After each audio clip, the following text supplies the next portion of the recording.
എല്ലാ സുഹൃത്തുക്കൾക്കും PQ ടൈംസിന്റെ 6ാമത്തെ ക്ലാസ്സിലേക്ക് സ്വാഗതം. നമ്മൾ ഇന്ന് എക്കണോമിക്സ് ആണ് കേട്ടോ. നമ്മളിപ്പോ ഏതാ ക്വസ്റ്റ്യൻ പേപ്പറിന്റെ കൂടെ 11/2026 അതായത് ഫെബ്രുവരി മാസം 7 ഫെബ്രുവരി 7 ആ സമയത്തില് നടന്ന ഒരു എക്സാമിന്റെ ക്വസ്റ്റ്യൻ പേപ്പറിനെ വിശദമായിട്ട് പഠിക്കുകയാണ്. അതിലത്തെ ഓരോരോ ടോപ്പിക്കായിട്ട് ജോഗ്രഫി, ഹിസ്റ്ററി അങ്ങനെ ഓരോരോ ടോപ്പിക്കായിട്ട് ക്വസ്റ്റ്യൻ പേപ്പറിനെ എടുത്ത് ആ ഭാഗങ്ങൾ പുതിയ SSCRT എവിടെയൊക്കെയാണ് കൊടുത്തിരിക്കുന്നത് അതിന്റെ വിശദമായി പഠിച്ച് അങ്ങനെ പോകുകയാണ്. അപ്പൊ ഇന്ന് നമ്മൾ എടുത്തിരിക്കുന്നത് എക്കണോമിക്സ് ആണ്. നമുക്ക് ക്വസ്റ്റ്യൻ നോക്കാം. അതിൽ നമ്മൾ ഇന്ന് 2 ക്വസ്റ്റ്യനെ നമ്മൾ എടുത്തിട്ടുള്ളൂ കേട്ടോ. കാരണം 2 ക്വസ്റ്റ്യനെ എടുത്തിട്ടുള്ളൂ എങ്കിലും ആ ക്വസ്റ്റ്യൻ ടോപ്പിക് അവിടെ കംപ്ലീറ്റ് ആക്കി തരും കേട്ടോ. അപ്പോൾ ഹരിത വിപ്ലവവുമായി ബന്ധപ്പെട്ട ചോദ്യവും എടുത്തിട്ടുണ്ട്. 91 പുത്തൻ സാമ്പത്തിക നയം. ആ 2 ക്വസ്റ്റ്യൻ ആണ് എടുത്തിരിക്കുന്നത്. ആ 2 ക്വസ്റ്റ്യനുമായി ബന്ധപ്പെട്ടിട്ട് പുതിയ SSCRT കൊടുത്തിട്ടുള്ള മുഴുവൻ നോട്ടും നിങ്ങളുടെ മുന്നിലേക്ക് ഉണ്ട്. അപ്പൊ 2 ടോപ്പിക് എന്താണ്? ഒരൊറ്റ ക്വസ്റ്റ്യൻ കൊണ്ട് പഠിച്ചും കഴിയും. ആ ക്വസ്റ്റ്യൻ എങ്ങനെ വന്നു എന്നുള്ളത് മനസ്സിലാക്കാനും നിങ്ങൾക്ക് സാധിക്കും. മനസ്സിലാവുന്നുണ്ടോ? അപ്പൊ നമുക്ക് എന്താ ക്വസ്റ്റ്യൻ നോക്കാം, ചെയ്ത് നോക്കണം, ആൻസർ കിട്ടുന്നുണ്ടോ എന്നും കൂടി നിങ്ങൾ ഉറപ്പ് വരുത്തണം കേട്ടോ. ഹരിത വിപ്ലവവുമായി ബന്ധപ്പെട്ട് താഴെ പറയുന്നതിൽ ശരിയായത് ഏതാണ്? പ്ലേലിസ്റ്റ് നോക്കിയാൽ മതി കേട്ടോ. അതില് PQ ടൈംസ് കൊണ്ട് പ്ലേലിസ്റ്റ് ക്രിയേറ്റ് ചെയ്തിട്ടുണ്ട്. അതിൽ നോക്കിക്കഴിഞ്ഞാൽ ഓരോരോ ടോപ്പിക് എടുത്തിട്ട് പുതിയ SCRT ബേസ് ചെയ്തിട്ട് എക്സ്പ്ലെയിൻ ചെയ്യുന്നുണ്ട്. ഓക്കെ, ഹരിത വിപ്ലവവുമായി ബന്ധപ്പെട്ട് താഴെ പറയുന്നതിൽ ശരിയായത് ഏതാണ്? അത്യുൽപാദന ശേഷിയുള്ള വിത്തിനങ്ങൾ. ഹരിത വിപ്ലവവുമായി ബന്ധപ്പെട്ടുള്ള ശരിയായ പ്രസ്താവനയാണ് ചോദിച്ചിരിക്കുന്നത്. അത്യുൽപാദന ശേഷിയുള്ള വിത്തിനങ്ങൾ ശരിയായ പ്രസ്താവനയാണ്. പിന്നെ രാസവളങ്ങളും കീടനാശിനികളും ശരിയായ പ്രസ്താവനയാണ്. ദരിദ്രർ, കർഷകർ, ധനിക കർഷകർ എന്നിങ്ങനെയുള്ള അന്തരം ഇല്ലാതായി. ഇല്ല, അത് തെറ്റായിട്ടുള്ള പ്രസ്താവനയാണ്. ഏറ്റവും കൂടുതൽ ധനിക കർഷകർക്ക് തന്നെ എന്താണ് കൂടുതൽ അതിൽ നേട്ടം കൈവരിക്കാനായിട്ട് സാധിച്ചതാണ്. പക്ഷെ ദരിദ്ര കർഷകർക്ക് അത്ര നേട്ടം കൈവരിക്കാനായിട്ട് പറ്റില്ല. അന്തരം ഇല്ലാതായിട്ടൊന്നുമില്ല. തെറ്റായ പ്രസ്താവനയാണ്. ആൻസർ ബി ആണ് കേട്ടോ. 1ഉം 2ഉമാണ്. അപ്പൊ നമുക്ക് ഹരിത വിപ്ലവവുമായി ബന്ധപ്പെട്ട് പുതിയ SSCRT കൊടുത്തതൊക്കെ നോക്കാം. എന്താണ് ഹരിത വിപ്ലവം? എന്താണ് ഹരിത വിപ്ലവം? അത്യുൽപാദന ശേഷിയുള്ള വിത്തിനങ്ങൾ തന്നെ ഓപ്ഷനിൽ ഉണ്ടായിരുന്നത്. അത്യുൽപാദന ശേഷിയുള്ള വിത്തിനങ്ങൾ, രാസവളങ്ങൾ, കീടനാശിനികൾ, പുത്തൻ സാങ്കേതിക വിദ്യകൾ, കുറഞ്ഞ നിരക്കിൽ വായ്പ, ശാസ്ത്രീയമായ ജലസേചനം എന്നിവ ഉപയോഗിച്ച് ഭക്ഷ്യധാന്യങ്ങളുടെ ഉൽപാദനം വൻതോതിൽ വർദ്ധിച്ച പദ്ധതിയാണ് ഹരിത വിപ്ലവം എന്ന് പറയുന്നത്. അപ്പൊ എന്താണ് ഹരിത വിപ്ലവം? ഇതിൽ ഓരോരോ പോയിന്റ് നോട്ട് ചെയ്യണം. ഇന്നും സ്റ്റേറ്റ്മെന്റിൽ ഉൾപ്പെടുത്തുന്ന പോയിന്റുകളാണ്. അത്യുൽപാദന ശേഷിയുള്ള വിത്തിനങ്ങൾ, രാസവളങ്ങൾ, കീടനാശിനികൾ, പുത്തൻ സാങ്കേതിക വിദ്യകൾ, കുറഞ്ഞ നിരക്കിൽ വായ്പ, ശാസ്ത്രീയമായ ജലസേചനം എന്നിവ ഉപയോഗിച്ച് ഭക്ഷ്യധാന്യങ്ങളുടെ ഉൽപാദനം വൻതോതിൽ വർദ്ധിപ്പിച്ച പദ്ധതിയാണ് ഹരിത വിപ്ലവം എന്ന് പറയുന്നത്. എന്തുകൊണ്ടാണ് ഹരിത വിപ്ലവത്തെ ഗോതമ്പ് വിപ്ലവം എന്ന് വിളിക്കുന്നത്? അപ്പൊ നമുക്ക് SSCRT-യിലുള്ള ആ ഒരു ഭാഗമുണ്ട്. ഹരിത വിപ്ലവം എന്നൊരു ഭാഗത്തെ മുഴുവൻ ഇതില് ക്വസ്റ്റ്യൻ ആൻസർ രൂപേണയുള്ളതാണിത്. അപ്പൊ അതുകൊണ്ട് ടെക്സ്റ്റ് വായിച്ച് സമയം കളയേണ്ട ആവശ്യമില്ല. അതിലുള്ള കാര്യങ്ങൾ മുഴുവൻ ഇതിലുണ്ട് കേട്ടോ. അപ്പൊ എന്തുകൊണ്ടാണ് ഹരിത വിപ്ലവത്തെ ഗോതമ്പ് വിപ്ലവം? പ്രീവിയസ് ചോദ്യമാണ്. ഹരിത വിപ്ലവത്തെ അറിയപ്പെടുന്ന മറ്റൊരു പേര് ഗോതമ്പ് വിപ്ലവം എന്നാണ്. എന്തുകൊണ്ടാണ് ഗോതമ്പ് വിപ്ലവം എന്ന് വിളിക്കുന്നത്? ഭക്ഷ്യധാന്യങ്ങളിൽ പ്രധാനമായും ആദ്യഘട്ട നേട്ടം കാണാനായത് ഗോതമ്പ് ഉൽപാദനത്തിലാണ്. ഫസ്റ്റ് ഗോതമ്പിൽ വന്നു. ഫസ്റ്റ് ഏതിലാണ് ഏറ്റവും കൂടുതൽ നേട്ടം കൈവച്ചത്? ഗോതമ്പ്. രണ്ടാമത് നെല്ലാണ് കേട്ടോ. നെല്ല്. ഇത് രണ്ടും ചോദിച്ച ക്വസ്റ്റ്യൻ ആണ്. അതിനാൽ ഇതിനെ ഗോതമ്പ് വിപ്ലവം എന്ന് വിശേഷിപ്പിക്കുന്നു. ഹരിത വിപ്ലവത്തിന്റെ ഫലം ആദ്യം ദൃശ്യമായത് ഏത് ഭക്ഷ്യധാന്യത്തിലാണ്? ഏതിലാണ്? ഗോതമ്പിലാണ് കേട്ടോ. ഗോതമ്പാണ്. അതുകൊണ്ടാണ് ഗോതമ്പ് വിപ്ലവം എന്നറിയപ്പെടുന്നത്. ഇന്ത്യൻ ഹരിത വിപ്ലവത്തിന്റെ പിതാവ് ആരാണ്? ഇന്ത്യൻ എന്ന ഓപ്ഷൻ വരണം. അവിടെയാണ് ഡോക്ടർ MS സ്വാമിനാഥൻ കേട്ടോ. ഇന്ത്യൻ ഹരിത വിപ്ലവത്തിന്റെ പിതാവ് ആരാണ്? Doctor MS സ്വാമിനാഥനാണ്. ഡോക്ടർ MS സ്വാമിനാഥനെ കുറിച്ചിട്ട് നമുക്ക് ഡീറ്റെയിൽ ആയിട്ട് പഠിക്കാം. ഇന്ത്യൻ ഹരിത വിപ്ലവത്തിന്റെ പിതാവ് ആരാണ്? ഇന്ത്യൻ ഹരിത വിപ്ലവത്തിന്റെ പിതാവ് 1925 ഓഗസ്റ്റ് 7 തമിഴ്നാട്. ഇതെല്ലാം SCRT-യിൽ കൊടുത്തിട്ടുള്ള കാര്യങ്ങളാണ്, ഞാൻ കൂട്ടിച്ചേർത്തതല്ല. 1925 ഓഗസ്റ്റ് 7 തമിഴ്നാട്ടിലെ കുംഭകോണത്ത് ജനിച്ചു. പഠിക്കണം, 25 പഠിച്ചു വെക്കണേ. ഓഗസ്റ്റ് മാസം 7 തമിഴ്നാട്ടിലെ കുംഭകോണത്ത് ജനിച്ചു. ഇന്ത്യൻ കാർഷിക ഗവേഷണ കൗൺസിലിന്റെ ആദ്യത്തെ ഡയറക്ടറായിട്ട് പ്രവർത്തിച്ചു. ഇന്ത്യൻ കാർഷിക ഗവേഷണ കൗൺസിലിന്റെ ആദ്യത്തെ ഡയറക്ടറായിട്ട് പ്രവർത്തിച്ചു. നോർമൻ ബോർലോഗുമായി സഹകരിച്ച് ഇന്ത്യൻ കാർഷിക മേഖലയിൽ ഹരിത വിപ്ലവ പരീക്ഷണം നടത്തി. ഹരിത വിപ്ലവത്തിന്റെ പിതാവ് ആരെയെന്ന് ചോദിച്ചാൽ നോർമൻ ബോർലോഗ് ആണ് അല്ലെ, നോർമൻ ഇ ബോർലോഗ് ആണ്. പക്ഷെ ഇന്ത്യൻ ഹരിത വിപ്ലവത്തിന്റെ പിതാവ് ആരെയെന്ന് ചോദിച്ചാലാണ് അവിടെ MS സ്വാമിനാഥൻ വരിക. അപ്പൊ ഹരിത വിപ്ലവത്തിന്റെ പിതാവായിട്ടുള്ള നോർമൻ ഇ ബോർലോഗുമായിട്ട് സഹകരിച്ച് നമ്മുടെ ഇന്ത്യയില് കാർഷിക മേഖലയിൽ ഹരിത വിപ്ലവത്തിന് പരീക്ഷണം നടത്തിയത് MS സ്വാമിനാഥനാണ്. അദ്ദേഹത്തെ രാജ്യം പത്മശ്രീ ചോദിക്കണം, ഈ 3 പുരസ്കാരങ്ങൾ പഠിച്ചു വെക്കണം. ചിലപ്പോൾ അതിന്റെ ഇടയിൽ പത്മവിഭൂഷൺ പുരസ്കാരം ലഭിച്ചു എന്നൊക്കെ പറഞ്ഞിട്ട് വരും. അതൊന്നും ലഭിച്ചിട്ടില്ല. അതിലെ മെയിൻ ഏറ്റവും വലിയ പുരസ്കാരങ്ങളായിട്ടുള്ള പത്മശ്രീ, പത്മഭൂഷൺ, ഭാരതരത്ന എന്നീ പുരസ്കാരങ്ങൾ നൽകി ആദരിച്ചു. അപ്പൊ ഏതൊക്കെ പുരസ്കാരങ്ങളാണ്?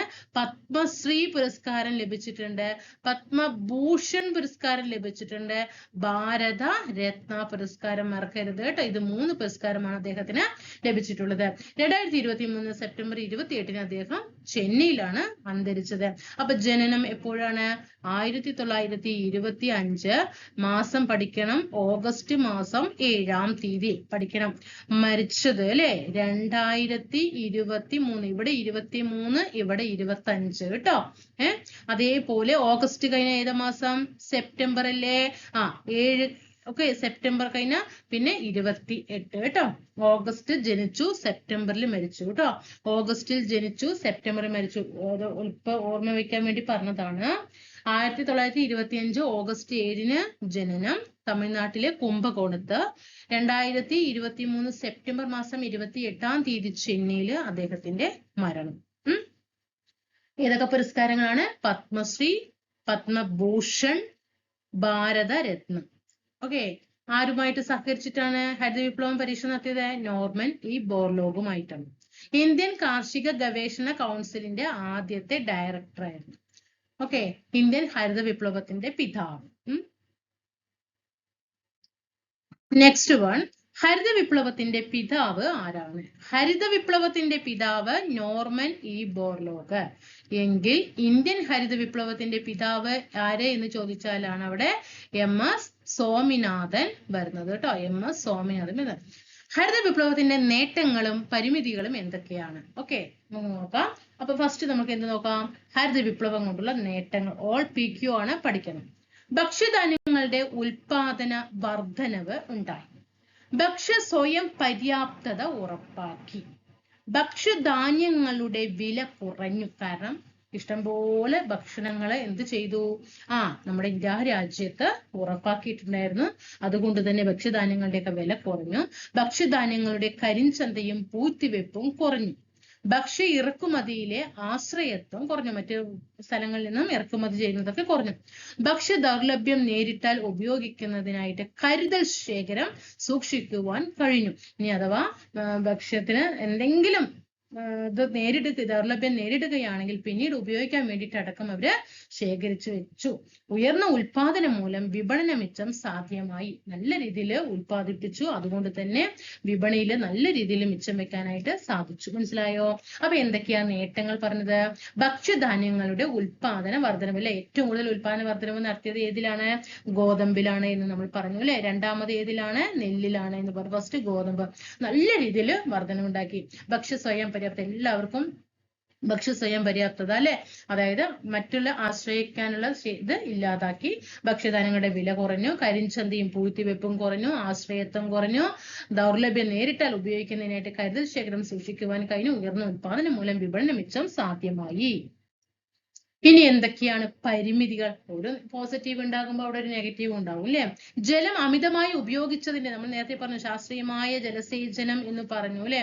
ശാസ്ത്രീയമായ ജലസേചനം എന്ന് നമ്മൾ പറഞ്ഞു അല്ലെ. അപ്പൊ ഈ ജലസേചനത്തിലൂടെ അമിതമായി ജലം ഉപയോഗിക്കുക വഴി ഭൂഗർഭജലത്തിന്റെ അളവ് ഗണ്യമായിട്ട് കുറഞ്ഞു. ജലത്തിന്റെ അളവ് കുറഞ്ഞു വരാൻ തുടങ്ങി.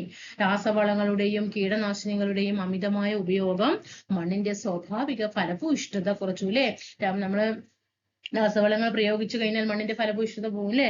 അപ്പൊ നമ്മൾ നേരത്തെ ഫസ്റ്റ് തന്നെ പറഞ്ഞിട്ടുണ്ടായിരുന്നു രാസവളങ്ങളുടെയും കീടനാശിനികളുടെയും ഉപയോഗം. അതിന്റെ അമിതമായ ഉപയോഗം മണ്ണിന്റെ സ്വാഭാവിക ഫലഭൂയിഷ്ഠതയെ കുറയ്ക്കുകയും പുത്തൻ സാങ്കേതിക വിദ്യയുടെ ചിലവ് സഹിക്കാൻ ചെറുകിട കർഷകർക്ക് കഴിഞ്ഞില്ല. അതുകൊണ്ടാണ് നമ്മൾ ആ ഓപ്ഷനില് ചെറുകിട കർഷകരുടെയും ദരിദ്രരുടെ ധനിക കർഷകരുടെയും അന്തരം ഇല്ലാതായി എന്ന് പറഞ്ഞ് വിശ്വസിക്കാൻ പറ്റുമോ? കഴിയില്ല. കാരണം കർഷകർക്ക് ഈ പുത്തൻ സാങ്കേതിക വിദ്യ, ന്യൂ ടെക്നോളജികൾ അല്ലെ, അതിന്റെ ചെലവ് സഹിക്കായിരുന്നു ചെറുകിട കർഷകർക്ക് കഴിഞ്ഞാൽ വൻകിട കർഷകർക്കായിരുന്നു കൂടുതൽ നേട്ടം. ഗോതമ്പ്, അരി എന്നീ വിളകളുടെ ഉൽപാദനത്തിൽ മാത്രം ഇവയുടെ നേട്ടങ്ങൾ ഒതുങ്ങി നിന്നു. വേറെ കൂടുതൽ ഭക്ഷ്യത്തിലേക്ക് ഉൽപ്പാദിപ്പിക്കാനായിട്ട് സാധിച്ചില്ല. ഗോതമ്പിലും നെല്ലിലും മാത്രം ഒതുങ്ങി നിൽക്കേണ്ടി വന്നു. അപ്പൊ പരിമിതികൾ എന്തൊക്കെയാണെന്ന് പഠിച്ചല്ലോ. ജലം അമിതമായിട്ട് ഉപയോഗിച്ചത് വഴി ഭൂഗർഭജലത്തിന്റെ അളവ് ഗണ്യമായി കുറയുകയും രാസവളങ്ങളുടെയും കീടനാശിനികളുടെയും അമിതമായ ഉപയോഗം മണ്ണിന്റെ ഫലഭൂയിഷ്ഠത കുറയ്ക്കുകയും പിന്നെ പുത്തൻ സാങ്കേതിക വിദ്യയുടെ ചെലവ് വഹിക്കാൻ ചെറുകിട കർഷകർക്ക് കഴിയാതെ വന്നു. അതിലൂടെ വൻകിട കർഷകർക്ക് നേട്ടം ഉണ്ടായി. ഗോതമ്പ്, അരി എന്നീ വിളകളുടെ ഉൽപാദനത്തിൽ മാത്രം ഇവയുടെ നേട്ടങ്ങൾ ഒതുങ്ങി നിന്നു. ഓക്കെ ആണല്ലോ. അപ്പൊ ഇത്രയും കാര്യങ്ങളാണ് ഹരിത വിപ്ലവത്തെ കുറിച്ചിട്ട് പുതിയ SSCERT പറഞ്ഞിരിക്കുന്നത്. പഠിച്ചല്ലോ. അപ്പൊ ഇനി എന്താണ് അടുത്ത ക്വസ്റ്റ്യൻ നോക്കാം. എക്കണോമിക്സിൽ നോക്കിക്കേ, ഇതാ ക്വസ്റ്റ്യൻ പേപ്പറിന്റെ കോഡ് 14/26 കേട്ടോ. 14ാമത്തെ ക്വസ്റ്റ്യൻ, പുത്തൻ സാമ്പത്തിക പരിഷ്കാരത്തിൽ പെടാത്തത് ഏതാണ്? പുത്തൻ സാമ്പത്തിക പരിഷ്കാരം. എപ്പോഴാ പുത്തൻ സാമ്പത്തിക പരിഷ്കാരം ഇന്ത്യയിൽ നടപ്പിലാക്കുന്നത്? 1991 കാലഘട്ടത്തിലാണ് അല്ലെ. PV നരസിംഹ റാവുവിന്റെ, അന്ന് ആരായിരുന്നു ഇന്ത്യൻ പ്രധാനമന്ത്രി? PV നരസിംഹ റാവു അല്ലെ. അന്നത്തെ ധനകാര്യമന്ത്രി ആയിരുന്നു ആര്? മൻമോഹൻ സിംഗ് കേട്ടോ. ഇത് പഠിച്ചു വെക്കണം, പ്രീവിയസ് ചോദ്യമാണ്. എന്താണ് പുത്തൻ സാമ്പത്തിക പരിഷ്കാരത്തിൽ പെടാത്തത്? ഇതിലെ ഏതാണ് ആൻസർ ഇടുക? A ആണ് അല്ലെ. 2 മാത്രമാണ് കേട്ടോ.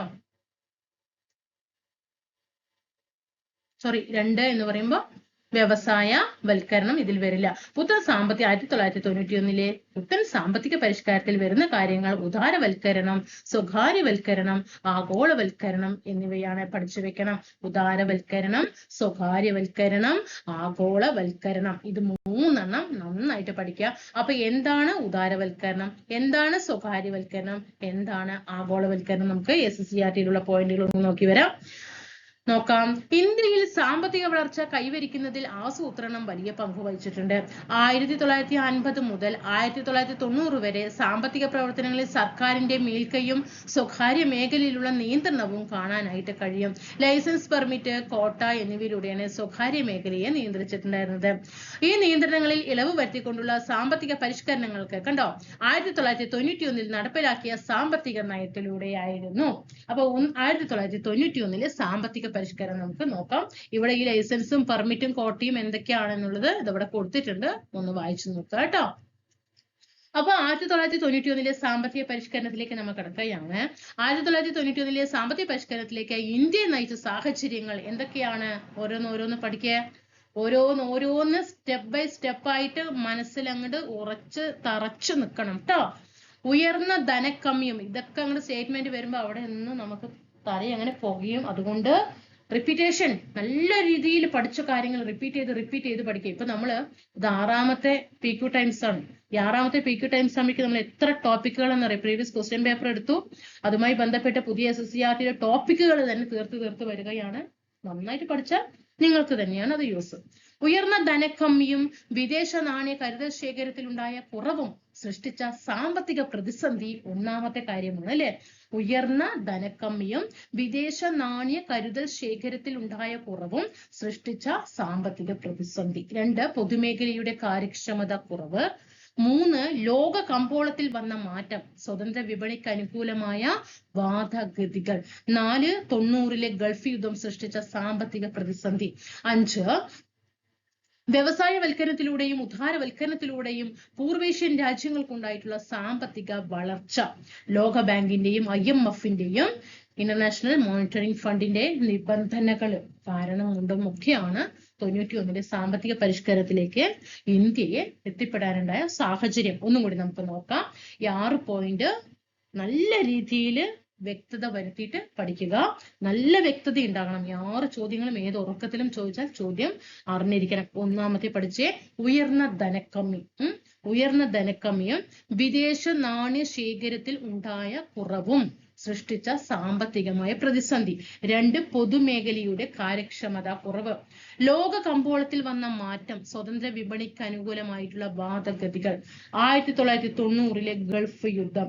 വ്യവസായവൽക്കരണത്തിലൂടെയും ഉദാരവൽക്കരണത്തിലൂടെയും പൂർവേഷ്യൻ രാജ്യങ്ങൾക്കുണ്ടായിട്ടുള്ള സാമ്പത്തിക വളർച്ച. ഇവിടെ പൂർവേഷ്യയാണ്, ചിലപ്പോൾ അവിടെ പശ്ചിമേഷ്യ എന്നൊക്കെ തരും, ഓപ്ഷൻ കണ്ട് തെറ്റാൻ പാടില്ല.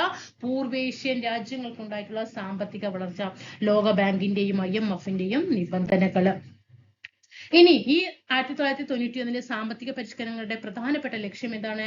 ഇന്ത്യൻ സമ്പദ് വ്യവസ്ഥ ഉദാരവൽക്കരിക്കുകയും ലോക സമ്പദ് വ്യവസ്ഥയ്ക്ക് തുറന്നു കൊടുക്കുകയും വേണം. സ്വകാര്യ മേഖലയ്ക്കുള്ള നിയന്ത്രണങ്ങൾ മാറ്റണം.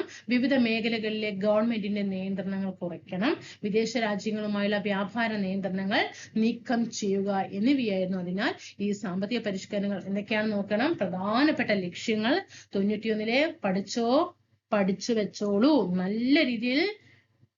നല്ല രീതിയിൽ തറപ്പിച്ച് മനസ്സിൽ നന്നായി ഉറപ്പിച്ചു വെക്കുക കേട്ടോ ഓരോ സ്റ്റേറ്റ്മെന്റും. അപ്പൊ 1991 സാമ്പത്തിക പരിഷ്കരണത്തിന്റെ പ്രധാനപ്പെട്ട ലക്ഷ്യം ഇന്ത്യൻ സമ്പദ് വ്യവസ്ഥയെ ഉദാരവൽക്കരിക്കുക. അപ്പൊ എന്താണ് ഉദാരവൽക്കരണം എന്നൊക്കെ നമുക്ക് പഠിച്ചു വരാം. ഉദാരവൽക്കരിക്കുകയും ലോക സമ്പദ് വ്യവസ്ഥയ്ക്ക് നമ്മുടെ ഇന്ത്യൻ സമ്പദ് വ്യവസ്ഥയെ തുറന്നു കൊടുക്കുക. സ്വകാര്യ മേഖലയ്ക്കുള്ള നിയന്ത്രണങ്ങൾ മാറ്റുക. വിവിധ മേഖലകളിലെ ഗവൺമെന്റിന്റെ നിയന്ത്രണങ്ങൾ കുറയ്ക്കുക. വിവിധ രാജ്യങ്ങളുമായിട്ടുള്ള വ്യാപാര നിയന്ത്രണങ്ങൾ നീക്കം ചെയ്യുക. അങ്ങനെ ഉദാരവൽക്കരണം സവിശേഷതകളെ നമ്മൾ അങ്ങനെ 1991 പുതിയ സാമ്പത്തിക സവിശേഷതകളെ പൊതുവെ LPG എന്ന ചുരുക്കപ്പേരില് വിളിക്കുന്നു അല്ലെ. LPG എന്താണ്? L ലിബറലൈസേഷൻ, പ്രൈവറ്റൈസേഷൻ, G എന്താണ്? ഗ്ലോബലൈസേഷൻ അല്ലെ. ആ ലിബറലൈസേഷൻ എന്താ? ഉദാരവൽക്കരണം. പ്രൈവറ്റൈസേഷൻ സ്വകാര്യവൽക്കരണം. ഗ്ലോബലൈസേഷൻ ആഗോളവൽക്കരണം. ഇത് മൂന്നും നന്നായിട്ട് പഠിക്കണേ. ഓക്കെ. അപ്പൊ ഒരു എക്സാമിന് ചോദ്യം വന്നതില് ഈ മൂന്നെണ്ണത്തിൽ ഉൾപ്പെടുന്നതിൽ ഏത് എന്ന് ചോദിച്ചിട്ട് ഉദാരവൽക്കരണം എന്ന ഓപ്ഷനും ഉണ്ടായിരുന്നു. നവ ഉദാരവൽക്കരണം എന്നൊരു ഓപ്ഷനും ഒരിക്കൽ ക്വസ്റ്റ്യൻ വന്നതാണ്. മനസ്സിലായോ? അപ്പൊ ഈ മൂന്നെണ്ണമാണ് എന്നുള്ളത് കറക്റ്റ് പഠിച്ചു വെക്കാം. അപ്പൊ എന്താണ് ഉദാരവൽക്കരണം? സമ്പദ് വ്യവസ്ഥയുടെ വളർച്ചയെയും വികസനത്തെയും പ്രോത്സാഹിപ്പിക്കുന്നതിനായി വിവിധ മേഖലകളിൽ ഏർപ്പെടുത്തിയ നിയന്ത്രണങ്ങളിൽ അയവ് വരുത്തി രാജ്യത്തിന്റെ സമ്പദ് വ്യവസ്ഥയെ കൂടുതൽ സ്വതന്ത്രമാക്കുന്ന നയപരമായ മാറ്റമാണ് ഉദാരവൽക്കരണം. ഉദാരം അല്ലെ. ഉദാരം എന്ന് പറയുമ്പോൾ അവിടെ ഒരുപാട് നിയന്ത്രണങ്ങൾ ഈ മേഖലയിൽ ഉണ്ട്. അതിനെയൊക്കെ ഒന്ന് നീക്കം ചെയ്യണം. നീക്കം ചെയ്തിട്ട് സാമ്പത്തിക വ്യവസ്ഥയെ എന്ത് ചെയ്യുക? ഉദാരവൽക്കരിക്കുക. ഉദാരവൽക്കരണത്തിന്റെ ഭാഗമായിട്ട് നടപ്പിലാക്കിയ നയങ്ങൾ ഏതൊക്കെയാണ്? കണ്ടോ? സ്റ്റേറ്റ്മെന്റ് പഠിക്കാൻ അവർക്ക് എത്ര ഈസി ആയിട്ട് ഈ ക്വസ്റ്റ്യൻസ് സ്റ്റേറ്റ്മെന്റ് ഇടാം അല്ലെ. നമ്മൾ പഠിക്കേണ്ടത് മാത്രമേ ഉള്ളൂ. വ്യവസായ മേഖലയിലെ പരിഷ്കാരങ്ങൾ, അതിൽ ഉദാരവൽക്കരണം നടത്തി. ധനകാര്യ മേഖലയിൽ നടത്തി. നികുതി പരിഷ്കാരങ്ങൾ ചെയ്തു. വിദേശ വിനിമയ പരിഷ്കാരങ്ങൾ, വിദേശ വ്യാപാര മേഖലയിലെ പരിഷ്കാരങ്ങൾ, ഈ മേഖലയിലൊക്കെയാണ് ഉദാരവൽക്കരണം എന്ത് ചെയ്തത്? നടപ്പിലാക്കിയത്. ഉദാരവൽക്കരണം നടപ്പിലാക്കിയത് ഏതൊക്കെ മേഖലകളിലാണ്? വ്യവസായ മേഖലയിലെ പരിഷ്കാരങ്ങൾ വരുത്തിക്കൊണ്ടും ധനകാര്യ മേഖലയിൽ പരിഷ്കാരങ്ങൾ വരുത്തിക്കൊണ്ടും നികുതിയിൽ പരിഷ്കാരം വരുത്തി. വിദേശ വിനിമയത്തില്, വിദേശ വ്യാപാരത്തില് പഠിക്കണേ. വ്യവസായത്തില് ഒന്ന് ഏതിലാണ്? വ്യവസായത്തിൽ പരിഷ്കാരം നടത്തി. 2 ധനകാര്യം. വ്യവസായം, ധനകാര്യം, നികുതി. വ്യവസായം, ധനകാര്യം, നികുതി. വിദേശ വിനിമയം, വിദേശ വ്യാപാരം പഠിച്ചു വെക്കണേ. ഈ 5 എണ്ണത്തിൽ പഠിച്ചു വെക്കണേ. ഇനി എന്താണ് സ്വകാര്യവൽക്കരണം? സ്വകാര്യവൽക്കരണ നടപടികളിൽ ഏറ്റവും പ്രധാനപ്പെട്ടതാണ് നിക്ഷേപം പിൻവലിക്കൽ. ചോദ്യം വരും ട്ടോ. ചോദ്യം വരും. പഠിച്ചു വെച്ചോ. ചോദ്യം വരും. സ്വകാര്യവൽക്കരണ നടപടികളിൽ ഏറ്റവും പ്രധാനപ്പെട്ടത് ചോദ്യം വരും. 1991 പുത്തൻ സാമ്പത്തിക നയത്തിൽ നടപ്പിലാക്കിയ സ്വകാര്യവൽക്കരണത്തിലൂടെ നടപടികളിൽ ഏറ്റവും പ്രധാനപ്പെട്ടത് ഏതെന്ന് ചോദിച്ചാൽ നിക്ഷേപങ്ങൾ പിൻവലിക്കലാണ്. അഥവാ സീഡ് ഇൻവെസ്റ്റ്മെന്റ് ആണ് കേട്ടോ. ഡിഡ് ഇൻവെസ്റ്റ്മെന്റ് ആണ് കേട്ടോ. നിക്ഷേപം പിൻവലിക്കൽ എന്ന അഥവാ ഡിസ്ഇൻവെസ്റ്റ്മെന്റ് ആണ് കേട്ടോ. ഡിസ്ഇൻവെസ്റ്റ്മെന്റ്. ഓക്കെ. അടുത്തത് ഓഹരി വിൽപ്പനയിലൂടെയാണ് നിക്ഷേപം പിൻവലിക്കൽ നടപ്പിലാക്കുന്നത്. പഠിച്ചു വെക്കണേ. 1991 പുത്തൻ സാമ്പത്തിക പരിഷ്കാരങ്ങളിൽ സ്വകാര്യവൽക്കരണവുമായി ബന്ധപ്പെട്ട താഴെ തന്നിട്ടുള്ള പ്രസ്താവനകളിൽ ശരി ഏത് എന്ന് ചോദ്യം വന്നാൽ ഒന്നാമത്തെ ചോദ്യം പഠിക്കണം. നിക്ഷേപം പിൻവലിക്കൽ അഥവാ ഡിസ്ഇൻവെസ്റ്റ്മെന്റ് ഓഹരി വിൽപ്പനയിൽ അതിലൂടെയാണ് സ്വകാര്യവൽക്കരണ നടപടികളിൽ ഏറ്റവും പ്രധാനപ്പെട്ട കാര്യമാണ് ഏത്? നിക്ഷേപം പിൻവലിക്കുക അല്ലെങ്കിൽ ഡിസ്ഇൻവെസ്റ്റ്മെന്റ്. 1. 2 പൊതുമേഖലാ സ്ഥാപനത്തിൽ എന്തൊക്കെയാണ്? എങ്ങനെയാണ് ഡിസ്ഇൻവെസ്റ്റ്മെന്റ് നടപ്പിലാക്കിയത്? ഓഹരി വിൽപ്പനയിലൂടെയാണ് കേട്ടോ. മനസ്സിലാക്കണേ. രണ്ടാമത്തെ പോയിന്റ് പഠിക്കണേ. ഓഹരി വിൽപ്പനയിലൂടെയാണ് നിക്ഷേപം പിൻവലിക്കൽ നടപ്പിലാക്കുന്നത്. 3, പൊതുമേഖലാ സ്ഥാപനത്തിൽ ഗവൺമെന്റിന്റേതായ നിക്ഷേപം മൂലധനം സ്വകാര്യ മേഖലയ്ക്ക് വിൽക്കുന്നതാണ് ഡിസ്ഇൻവെസ്റ്റ്മെന്റ്. പൊതുമേഖലാ സ്ഥാപനത്തിൽ ഗവൺമെന്റിന്റേതായിട്ടുള്ള നിക്ഷേപങ്ങളെ സ്വകാര്യ മേഖലയിലേക്ക് വിൽക്കുന്നതിനെയാണ് എന്തൊക്കെയാണ് സ്വകാര്യ മേഖലയിലേക്ക് വിൽക്കുക? നിക്ഷേപങ്ങളും മൂലധനങ്ങളും. ഇത് പ്രധാനമായും 4 രീതിയിലാണ്. എങ്ങനെയൊക്കെയാണ്? മൊത്തം വിൽപ്പന, ഓഹരി വിൽപ്പന, മൂലധന വിൽപ്പന, തന്ത്രപരമായ വിൽപ്പന. അതിൽ മൊത്തം വിൽപ്പന എന്ന് പറയുമ്പോൾ ഏതെങ്കിലും പൊതുമേഖല ഒന്നാകെ മൊത്തമാണല്ലോ. പിന്നെ ഓഹരി എന്താ? പൊതുമേഖലാ സ്ഥാപനത്തിന്റെ ഓഹരി മൂലധനത്തിന്റെ ഒരു ഭാഗം. ഇനി മൂലധന വിൽപ്പന ഗവൺമെന്റിന്റെ ഇടപെടൽ ആവശ്യമില്ലാത്ത മേഖലയിൽ ഗവൺമെന്റിന്റെ മൂലധനം വിൽക്കുന്നു. ഇനി തന്ത്രപരമായ വിൽപ്പന ഓഹരി മൂലധനത്തിന്റെ ഒരു ഭാഗം തെരഞ്ഞെടുക്കപ്പെട്ട പങ്കാളിക്ക് വിൽക്കുന്നതാണ് തന്ത്രപരമായ. ആ വാക്കുകളിൽ നിന്ന് തന്നെ ഇതൊക്കെ എടുക്കാനായിട്ട് പറ്റും കേട്ടോ. അപ്പൊ എന്താണ് സ്വകാര്യവൽക്കരണം എന്ന് പഠിച്ചു. ഇനി നമുക്ക് എന്താണ് ആഗോളവൽക്കരണം, അതായത് ഗ്ലോബലൈസേഷൻ നോക്കാം. രാജ്യത്തിന്റെ സമ്പദ് വ്യവസ്ഥയെ ആഗോള സമ്പദ് വ്യവസ്ഥയുമായി സമന്വയിപ്പിക്കലാണ് ആഗോളവൽക്കരണം എന്ന് പറയുന്നത്. ഇതിലൂടെ ഇറക്കുമതി തീരുവകൾ ഗണ്യമായി കുറയ്ക്കുകയും, പ്രീവിയസ് ചോദ്യമാണ്, ഇറക്കുമതി തീരുവകൾ ഗണ്യമായി കുറയ്ക്കുകയും വിദേശ നിക്ഷേപങ്ങളെ പ്രോത്സാഹിപ്പിക്കുകയും ചെയ്തു. വ്യാപാരം, മൂലധന നിക്ഷേപം, സാങ്കേതിക വിദ്യയുടെയും മനുഷ്യ വിഭവങ്ങളുടെയും കൈമാറ്റം തുടങ്ങിയവയെ കൂടുതൽ ആഗോളീകരിക്കുക എന്നതാണ് ഇതിന് അർത്ഥം. ഏതിലേക്കാണ്? വ്യാപാരം, മൂലധന നിക്ഷേപം, സാങ്കേതിക വിദ്യയുടെയും മനുഷ്യ വിഭവങ്ങളുടെയും കൈമാറ്റം തുടങ്ങിയവയാണ്. ഒറ്റ ക്ലാസ് കൊണ്ട് നിങ്ങൾക്കത് പെട്ടെന്ന് തലയ്ക്ക് കയറി എന്ന് വരില്ല. പുതിയതായിട്ട് ഇറങ്ങിയ കൂട്ടുകാരോടായിട്ടാണ് പറയുന്നത്. ഓക്കെ, അപ്പോൾ റിപ്പീറ്റേഷൻ ഇടയ്ക്കിടയ്ക്ക് ക്ലാസ് കാണുക, റിപ്പീറ്റേഷൻ ചെയ്യുക കേട്ടോ. ഉദാരവൽക്കരണവും സ്വകാര്യവൽക്കരണവും സാമ്പത്തിക നയങ്ങളാണ്. ഈ നയങ്ങളുടെ അനന്തരഫലങ്ങളാണ് ആഗോളവൽക്കരണം എന്ന് പറയുന്നത് കേട്ടോ. പഠിച്ചു വെക്കുക. ആഗോളവൽക്കരണം ഒരു നയമല്ല, ഒരു പ്രതിഭാസമാണ് എന്ന് പറഞ്ഞത് അമർത്യാസനാണ്. ആഗോളവൽക്കരണം ഒരു നയമല്ല, അതൊരു പ്രതിഭാസമാണ് എന്ന് പറഞ്ഞത് ആരാണ്? അമർത്യാസൻ. സമ്പദ് വ്യവസ്ഥകളെ കൂടുതൽ പരസ്പര ആശ്രയത്വമുള്ളതും കൂട്ടിച്ചേർക്കുന്നതുമായ നയങ്ങളുടെ പരിണത ഫലമാണ് ആഗോളവൽക്കരണം. സമ്പദ് വ്യവസ്ഥകളെ കൂടുതൽ പരസ്പര ആശ്രയത്വമുള്ളതും കൂട്ടിച്ചേർക്കുന്നതുമായ നയങ്ങളുടെ പരിണത ഫലമാണ് ആഗോളവൽക്കരണം. ഇതോടെ ആഗോള വ്യാപാരത്തെ നിയന്ത്രിക്കുന്നത് ലോക വ്യാപാര സംഘടനയും ആഗോള ഉൽപാദനം നിർണ്ണയിക്കുന്നത് ബഹുരാഷ്ട്ര കമ്പനികളായിട്ട് മാറി. അപ്പൊ ആഗോള വ്യാപാരത്തെ നിയന്ത്രിക്കുന്നത് WTO ആണ് അല്ലെ, വേൾഡ് ട്രേഡ് ഓർഗനൈസേഷൻ ആണെങ്കിൽ ആഗോള ഉൽപാദനം, ഇവിടെ വ്യാപാരമാണെങ്കിൽ ലോക വ്യാപാര സംഘടന, ഉൽപാദനത്തെ നിയന്ത്രിക്കുന്നത് ബഹുരാഷ്ട്ര കമ്പനികളുമായിട്ട് മാറി. ഓക്കെ ആണോ? അപ്പൊ നമ്മളിപ്പോ 2 ക്വസ്റ്റ്യൻ ആണ് ആകെ പഠിച്ചത്. ഹരിത വിപ്ലവവുമായി ബന്ധപ്പെട്ട ഒരു ചോദ്യം നമ്മൾ പഠിച്ചു. അതിന്റെ ഫുൾ ക്ലാസ് പുതിയ SSCRT-യിലുള്ള മുഴുവൻ പോയിന്റ് നിങ്ങളുടെ മുന്നിലേക്ക് എത്തിച്ചു. 1997 പുത്തൻ സാമ്പത്തിക നയവുമായിട്ട് ബന്ധപ്പെട്ട ചോദ്യം ഫെബ്രുവരി 2026 ഫെബ്രുവരി 7 ചോദ്യങ്ങളാണ് നിങ്ങളുടെ മുന്നിൽ ക്വസ്റ്റ്യൻ പേപ്പറിന് എടുത്തിട്ടാണ് കീറി മുറിച്ചിട്ട് നിങ്ങളുടെ മുന്നിലേക്ക് തരുന്നത്. അങ്ങനെ ഓരോ ക്വസ്റ്റ്യൻ പേപ്പർ എടുത്തിട്ട് ഓരോ ടോപ്പിക് വൈസ് ആയിട്ട് തന്നെ അതിൽ നിന്നും ജോഗ്രഫി ഭാഗങ്ങൾ എടുക്കുക, ഹിസ്റ്ററി ഭാഗങ്ങൾ എടുക്കുക, കോൺസ്റ്റിറ്റ്യൂഷൻ ഭാഗങ്ങൾ എടുക്കുക, കറണ്ട് അഫെയർ ഭാഗങ്ങൾ എടുക്കുക, അങ്ങനെ എക്കണോമിക്സ് ഭാഗങ്ങൾ എടുക്കുക. അങ്ങനെ എടുത്തിട്ട് പുതിയ SSCRT-യിൽ കൊടുത്തിരിക്കുന്ന ഭാഗങ്ങളൊക്കെ നിങ്ങൾക്ക് മുന്നിലേക്ക് എത്തിത്തരും. അപ്പൊ തീർച്ചയായിട്ടും നിങ്ങളുടെ ഭാഗത്ത് നിന്ന് പരമാവധി സപ്പോർട്ട് ചെയ്യണം. സപ്പോർട്ട് ചെയ്യണമെങ്കിൽ മാത്രമാണ് നമുക്ക് ക്ലാസ്സുകൾ കണ്ടിന്യൂ ചെയ്തിട്ട് പോകാനായിട്ട് സാധിക്കുക. സബ്സ്ക്രൈബ് ചെയ്യാതെ കാണുന്നുണ്ടെങ്കിൽ കൂട്ടുകാർ തീർച്ചയായിട്ടും സബ്സ്ക്രൈബ് ചെയ്ത് സപ്പോർട്ട് ചെയ്യുക, ലൈക്ക് ചെയ്യുക, ഷെയർ ചെയ്യുക, താഴെ കമന്റ് ചെയ്യുക, ടെലിഗ്രാം ഗ്രൂപ്പിലൊക്കെ ജോയിൻ ചെയ്യാനായിട്ട് ശ്രമിക്കുക കേട്ടോ. നിങ്ങളുടെ പൂർണ്ണമായ സപ്പോർട്ട് പ്രതീക്ഷിക്കുകയാണ്. അപ്പൊ നമ്മൾ ഇന്നിവിടെ 2 ടോപ്പിക് തീർത്തു. ഹരിത വിപ്ലവം 91-ലെ പുത്തൻ സാമ്പത്തിക നയം 2 ടോപ്പിക് തീർത്തു. 2 ക്വസ്റ്റ്യൻ പേപ്പറിൽ അതിന്റെ മോഡലും നമ്മൾ പഠിച്ചു. ഇങ്ങനെ പഠിച്ചു പോയി കഴിഞ്ഞാൽ എന്താകും? ഓക്കെ, നിങ്ങൾ 2026 നിങ്ങളുടെ കയ്യിലുമില്ല. അത് 100% സുരക്ഷിതമായിരിക്കും. ഈ രീതിയിലൂടെ ക്ലാസ്സുകൾ പോയാൽ ബയോളജി എന്താണ് ലെസൺ വെച്ചിട്ട് ക്വസ്റ്റ്യൻ ആൻസർ എന്ന രീതിയിൽ ക്ലാസ്സുകൾ തന്നിട്ടുണ്ട്. നമ്മൾ അത് സ്റ്റാർട്ട് ചെയ്തിട്ടുണ്ട്. കൂടെ ഒപ്പം വരിക കേട്ടോ. അടുത്ത ക്ലാസ്സിൽ കാണാം.